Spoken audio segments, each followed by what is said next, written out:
Além do genocídio, o mundo vê, chocado, o número de jornalistas mortos aumentar na faixa de Gaza. Desde outubro de 2023, mais de 200 profissionais da imprensa foram assassinados no território palestino.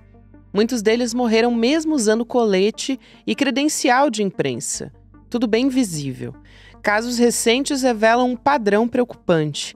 Num deles, um ataque aéreo de Israel matou 5 profissionais perto de um hospital, o Al-Shifa. A tenda onde eles trabalhavam era claramente identificada como espaço de imprensa. O exército israelense justificou o assassinato, dizendo que o Anas al-Sharif, um dos jornalistas mortos, era ligado ao grupo Hamas. Mas outros repórteres foram mortos enquanto cobriam simples deslocamentos ou descansavam depois de ferimentos. Entidades internacionais apontam para possíveis assassinatos direcionados, cobram investigações independentes sobre o direito humanitário internacional. E assim, a sucessão de mortes transformou Gaza no conflito mais letal para a imprensa no século XXI. Terça-feira, 12 de agosto de 2025.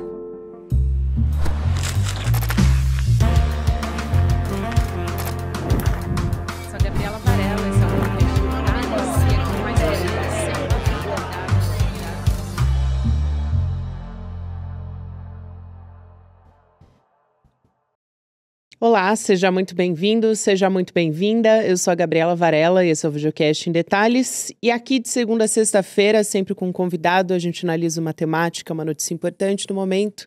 Hoje eu vou conversar mais uma vez com o professor de Relações Internacionais da PUC de São Paulo, Reginaldo Nasser. Professor, é um prazer te receber aqui mais uma vez. Seja muito bem-vindo.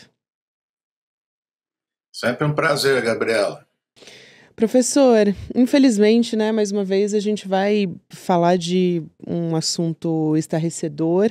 Dessa vez a gente está falando de um ataque aéreo de Israel próximo ao hospital Al-Shifa, que é um dos maiores de Gaza, matando 5 profissionais da rede Al Jazeera.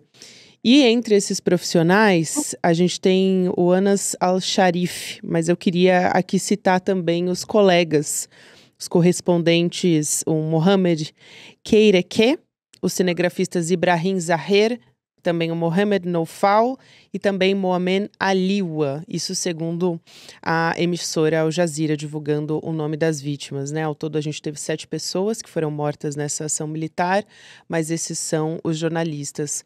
Eu queria te ouvir, primeiro falar um pouco a respeito disso e principalmente sobre o Anas al-Sharif, que tinha 28 anos, porque ele é um jornalista muito simbólico, muito combativo, que estava fazendo um trabalho muito cuidadoso na faixa de Gaza, né? Bom, tudo que acontece agora em Gaza, eu sempre avalio que é algo que já vem acontecendo, mas que nesses últimos meses tem se intensificado.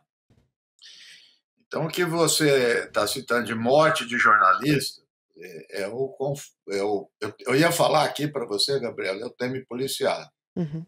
Conflito. Não é mais conflito. Teve um certo momento que sim, que havia o conflito com o Hamas. Não tem mais já há algum tempo. Então, Israel está atacando deliberadamente sem nenhum tipo de resposta. Então, um massacre, como já está se configurado, é um genocídio, e se bombardeia à vontade, se assassinam quem quiser à vontade. Então, esse conflito, que eu estava mencionando, e me corrigi, ele já causou, atingiu todos os recordes possíveis. Maior número de jornalistas mortos, maior número de agentes humanitários mortos, maior número de crianças e vai bater todos os outros, maior número de mulheres e tudo mais. Então, assim, todos os protestos das agências internacionais, das instituições internacionais, de vários governos, de vários organismos internacionais, têm sido feitos insistentemente. Nada adianta. Então, Israel se sente livre para fazer o ataque.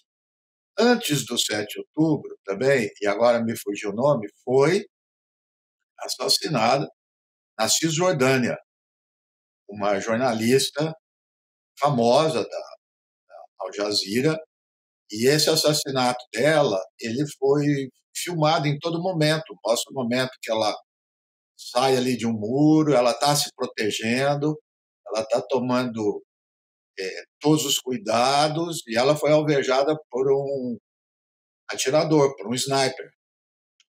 E por que eu estou trazendo isso? Porque volta e meia, quando tem um ataque aéreo, a desculpa que Israel tem é de efeito colateral, que não estava previsto.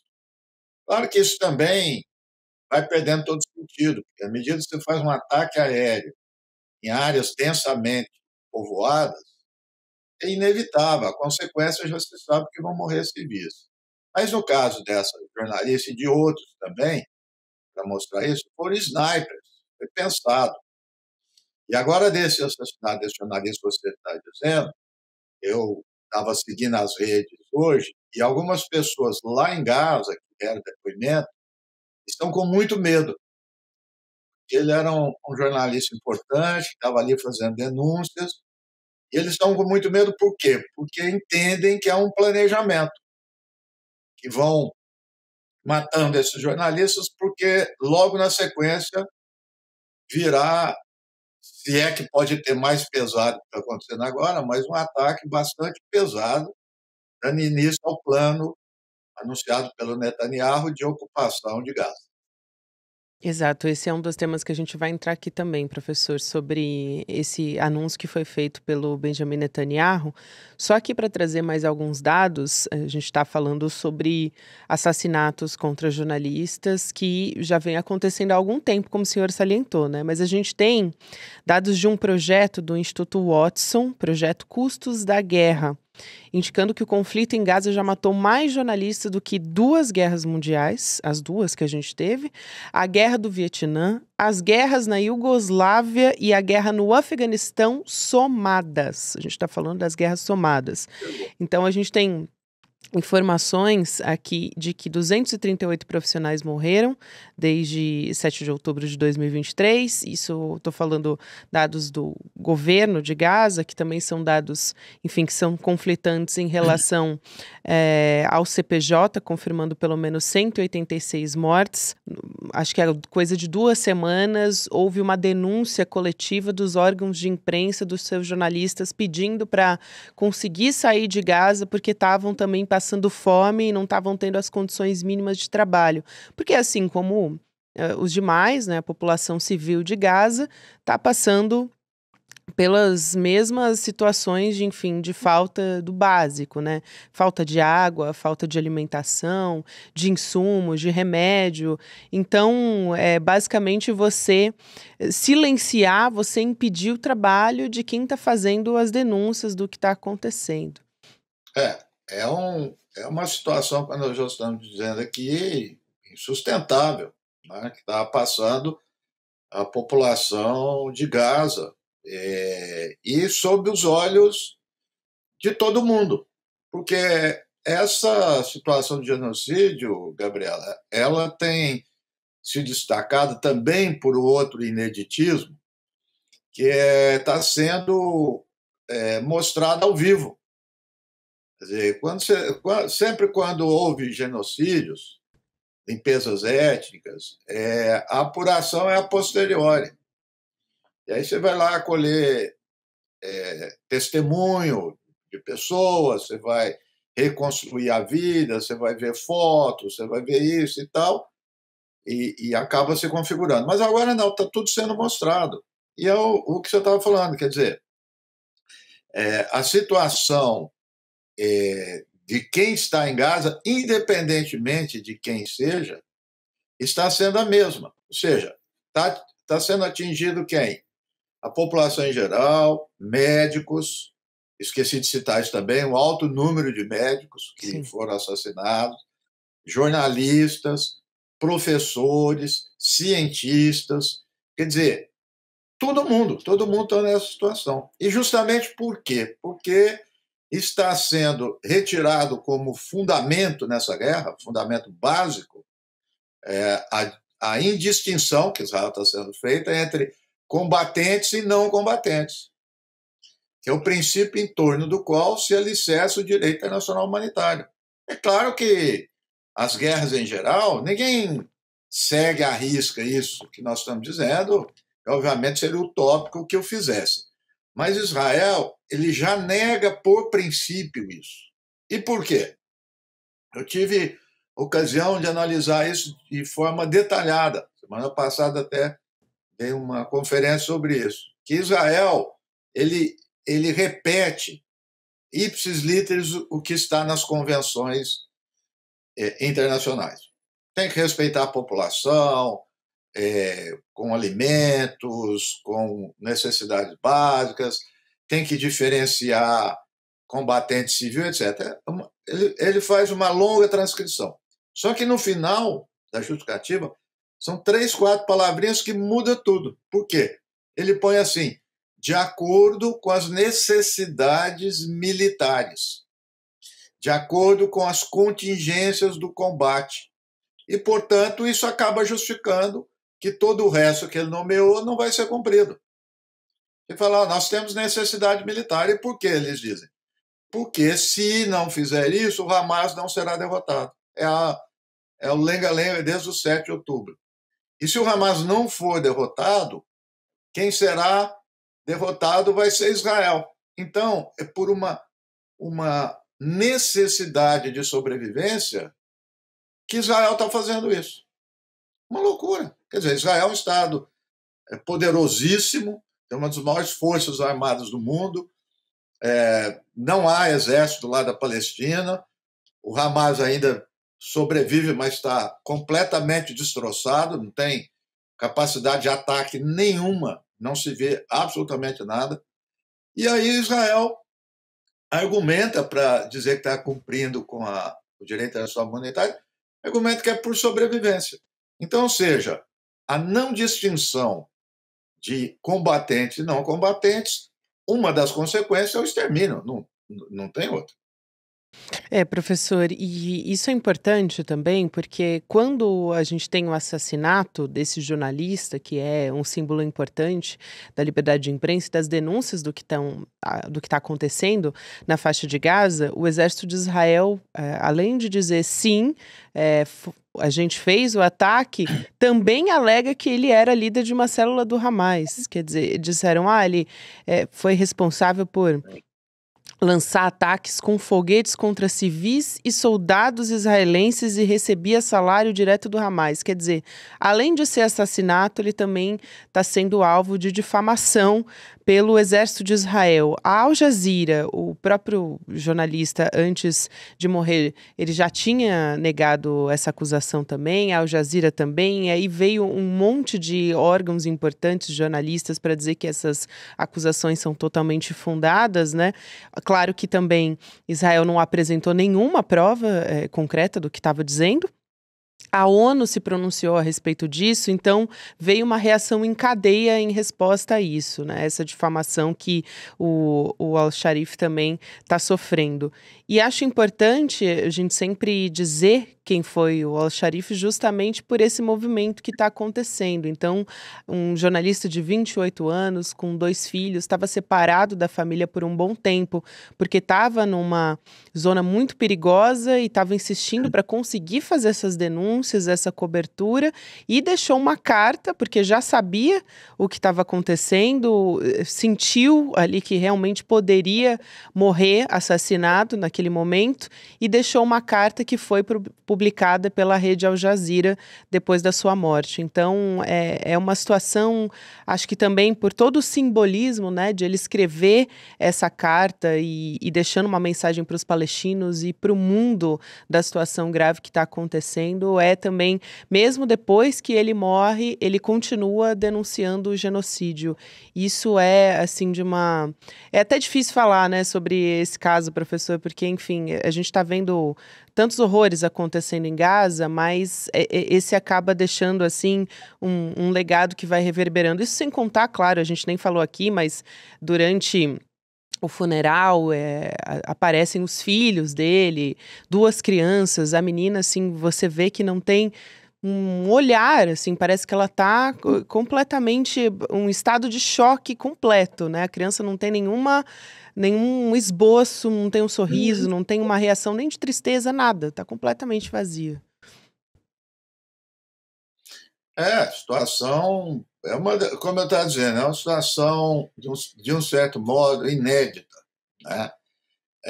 Claro, outros genocídios também, inclusive o que se esquece muito, os chamados genocídios coloniais, né? Quer dizer, que foram os genocídios praticados pelas colônias, principalmente na África e na Ásia, quer dizer, tudo isso daí.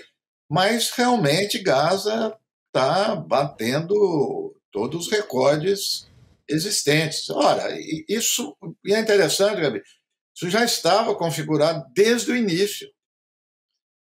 Veja, eu adoto como um ponto de partida importante de tudo isso que está acontecendo, foi uma coletiva de um ministro do Netanyahu, ministro de Defesa. Ele já não é mais. Mas ele, na coletiva de imprensa, ele disse que a partir daquele momento, no dia 7 de outubro, não a população, ele não disse só o Hamas, ele disse a população de Gaza será tratada como animais e, portanto, serão cercados, não terão comida, não terão remédio e serão fustigados. Ele declarou isso numa coletiva de imprensa, um ministro.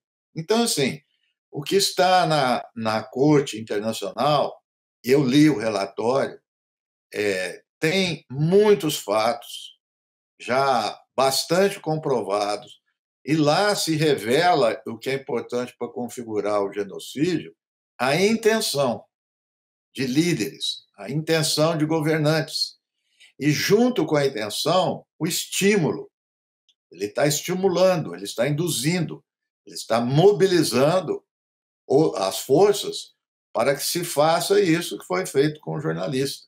Então, não há distinção, como eu já havia dito, e que você estava colocando, quer dizer, todo mundo pertence ao Hamas. Essa é a justificativa, direta ou indiretamente, né?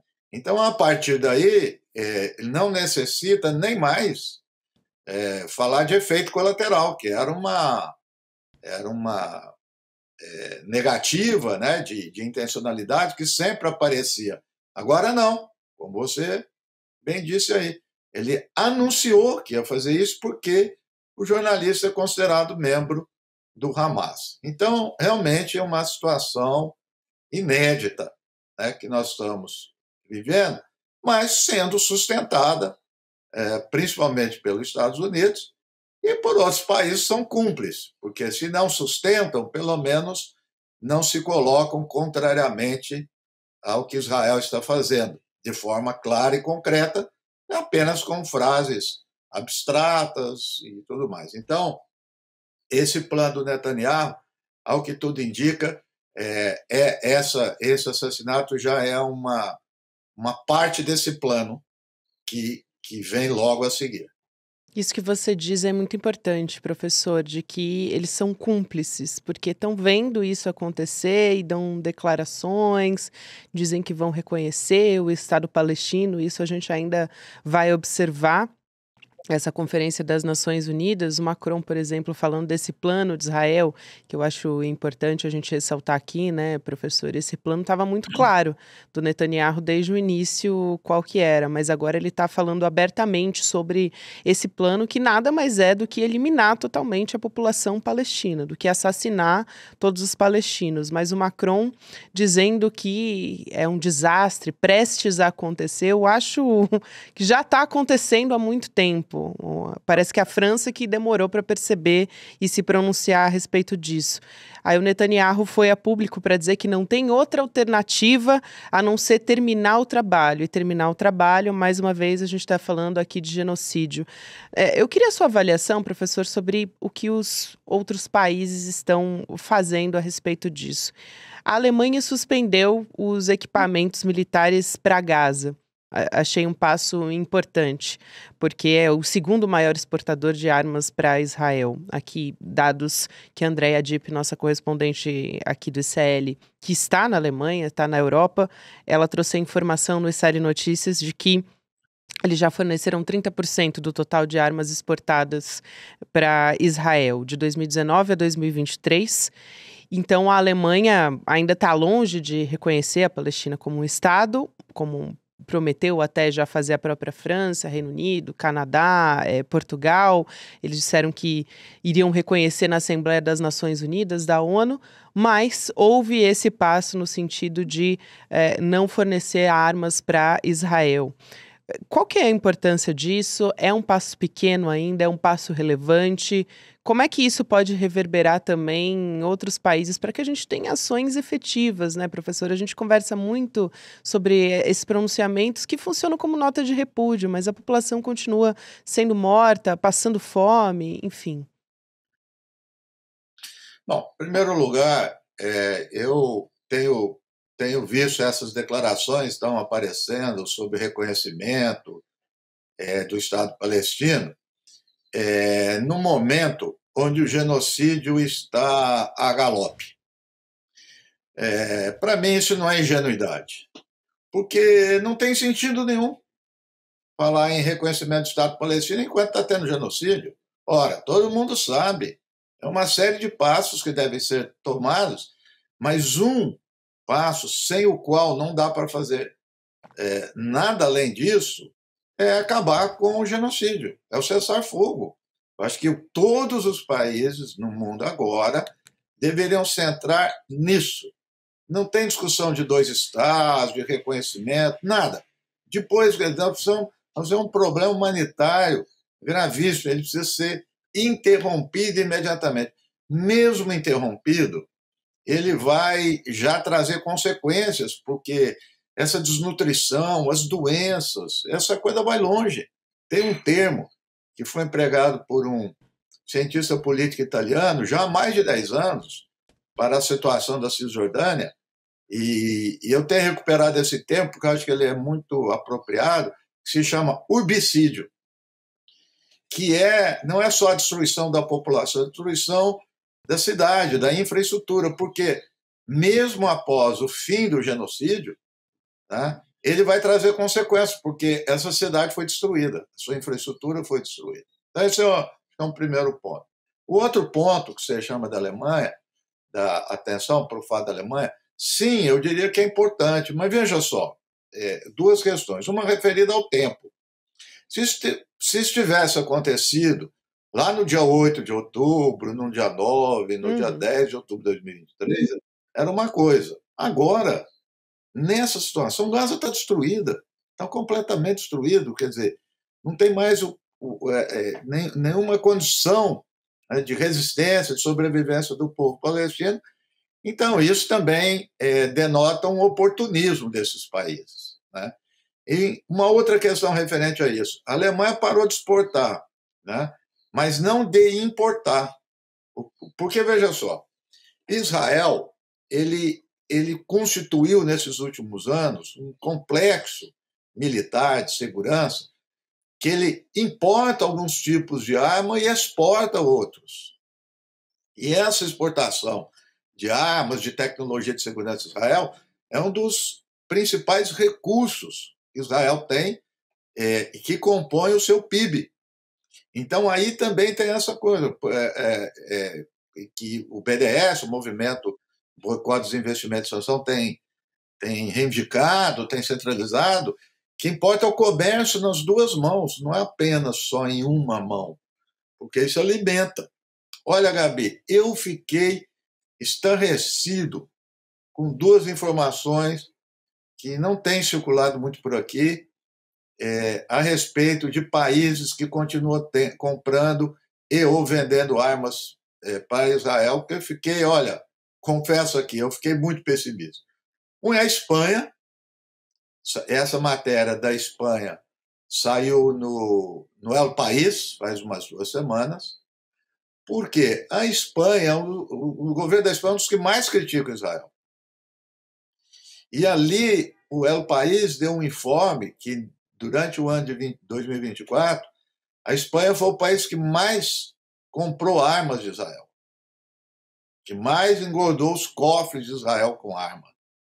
Um outro país, que outro dia eu fiquei sabendo, por intermédio de um professor, pesquisador da África do Sul, é justamente a África do Sul, né, que levou denúncia à corte, denúncia importante, significativa, e a África do Sul tem todo